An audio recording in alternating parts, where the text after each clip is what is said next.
আশা করি সবাই সুস্থ আছেন, ভালো আছেন। তো আজকে ছিল জন্মাষ্টমী মহোৎসব। তো আপনারা এর আগের দিন অধিবাস দেখেছেন। তো আমরা সকলে মিলে এখানে ভোরবেলা মঙ্গল আরতির পর কিছুক্ষণ জপ করে এবং তারপর ভগবানকে সুন্দর করে শৃঙ্গার করে দিয়েছি। এই যে দেখুন ভগবানকে কত সুন্দর লাগছে।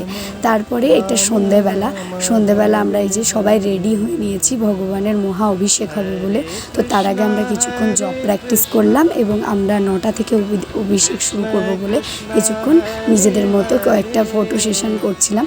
তো তারপরে দেখুন এই যে ভগবানের মহা অভিষেকের জন্য সমস্ত কিছু রেডি করে ফেলেছি এবং ধীরে ধীরে মহা অভিষেক শুরু করে দিয়েছি। তো এখানে আমরা সবাই মিলে ভগবানের মহা অভিষেক করছিলাম। তো প্রথমে আমি মূল বিষয়টা সম্পূর্ণ করেছি, তারপরে আমার পাড়ার কাকিমা, মা, তারপরে যারা এখানে উপবাসে ছিলেন সবাই ধীরে ধীরে ভগবানের অভিষেক সম্পন্ন করেছিলেন।